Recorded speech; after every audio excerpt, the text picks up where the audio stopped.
water skier, surfer, Mr. Scott Leason. How you doing, Scott? Don't forget Iron Man. Yes, Iron Man. Thanks to CAF and built with chocolate milk last year. Wow. And part of Operation Rebound.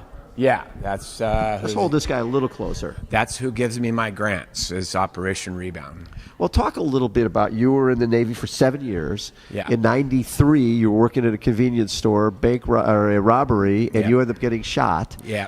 And lose sight in both eyes. Yeah, it was 93. I was working in a convenience store in La Quinta, California. 2 gang members came in, robbed the store, and before they walked out, they shot me in the head with a 9mm, entering my left temple and exited the other side. It missed my brain, but everybody questions that. Scott, they had to take both my eyes, though. So I have prosthetic eyes, and I lost my smell.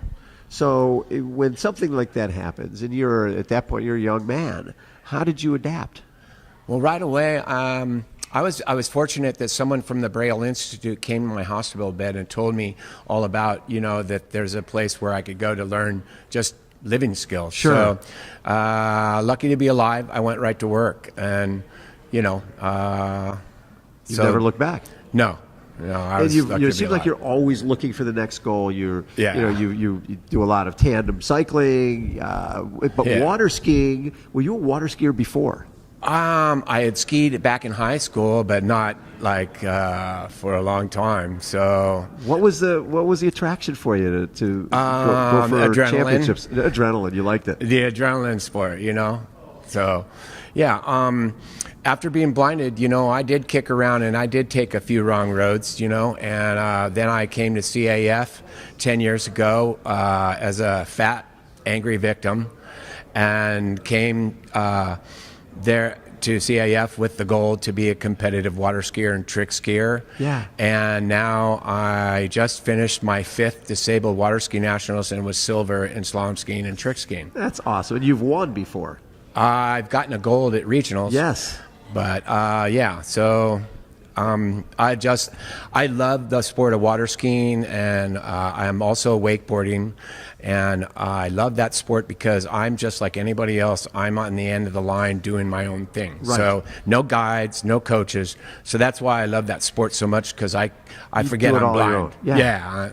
But since I've been with CAF, my mantra is never lose sight of your goals and dreams. So CAF has brought forth goals and dreams that I never even had in my bucket list. So the first thing that took place is I got an entry to Ironman Arizona last year through Built with Chocolate Milk and CAF. Yes. and did my first Ironman. That was exactly a year ago. Yeah, that event was yesterday. Yeah, exactly a year ago. What was that experience like? Oh gosh, it was awesome.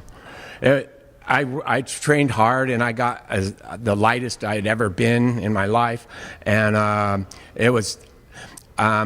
We did have rain the last 2 hours of our bike ride, and we were freezing, and but my guide has great funny stories about how it went for us. But the end was so cool.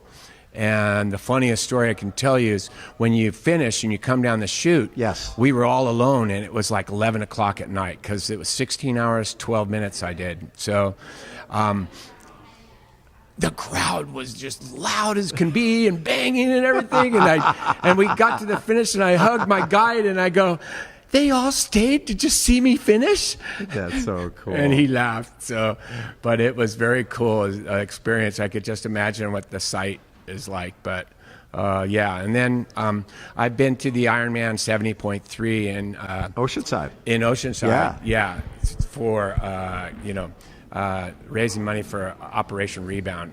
Talk a little bit about Operation Rebound. Like you said, 10 years ago, you were sort of an angry guy. Yeah. And what did Operation Rebound bring to the table for you? Well, first of all, I brought Nico in my life. Who's the most dynamic character in the world. Yeah. No, and he's really supportive and really enthusiastic, and is really a good cheerleader. And what it is they gave me the opportunity to keep water skiing and trick skiing, and now my next goal is to actually go to a wakeboard tournament. That's what Really? I want to go to my first wakeboard tournament. Because they have an adaptive category there now, standing and sitting. Yes. And they haven't had a blind guy in the standing division yet. So I'm hoping to do that. You're going to be the first guy to do that. And then, so you're surfing a lot too? Yeah, so that's the other opportunity that CAF brought forward, is they were involved in the very first World Adaptive Surfing Championships last September.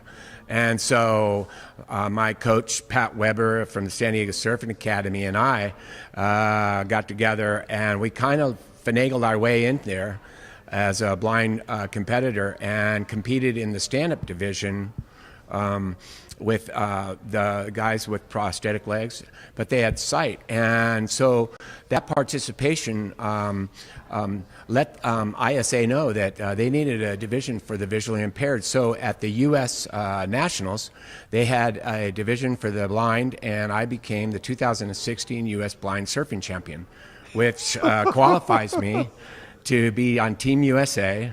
How fun is that? Yeah, for the Worlds coming up December 8th through the 11th, the ISA Stance World Adaptive Surfing Championships, December 8th through the 11th, and I fill the only spot that they have for a blind surfer on Team USA. So, and where will that be held? That's right here in La Jolla Shores. Luckily for me. So here you are, a world championship athlete. When this first happened to you in '93, and someone said, "Hey, you know what? In a few years, you're going to be a world championship athlete. You're going to be traveling the world and being surfing and water skiing and doing the Ironman." No, never. I mean, that's what I always tell everybody, that number one, CAF brought me in. They gave me, they approved my grant.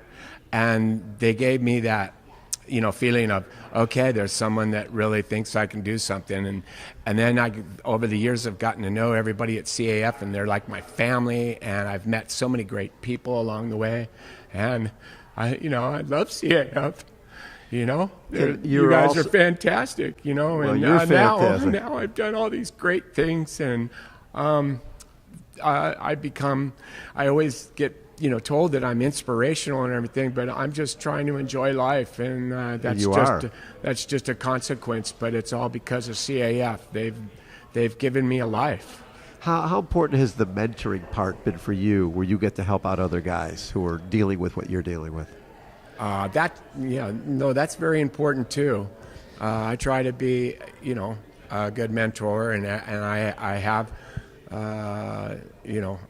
but I'm in sports that there aren't very many athletes that are visually impaired. So far, you're the trailblazer.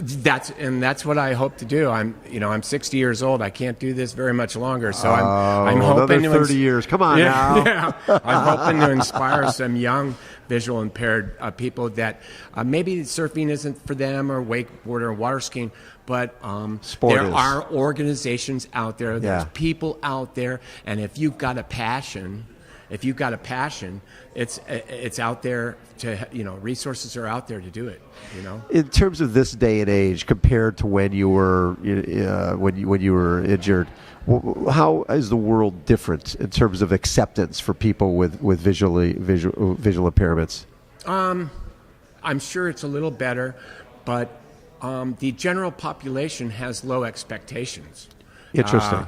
Where us as visual impaired people, you have higher expectations. Yes, we have higher expectations, and I'm living in an era for the visually impaired where electronics is a big deal. So where we have iPhones, talking screen reading software for computers, and I've got devices that tell me what color clothes I'm wearing, and so on and so forth. And now what I'm experimenting with on my surfing is waterproof walkie-talkies. So my coach stands on the beach and can coach me out the wave, turn me around, and get me into a wave. Love it. Scott, thanks so much for everything you do for CAF. No, thank you. And I've got a Race for Reason page. Oh, you have your own Race for Reason page? Yeah, because I've done the last 5 San Diego Triathlon Challenges. Yeah.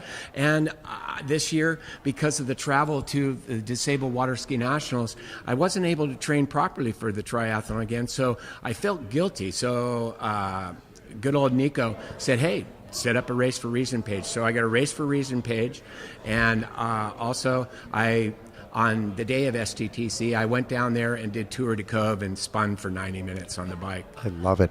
So to help athletes like our man Scott Leason here, go to donatecaf.com.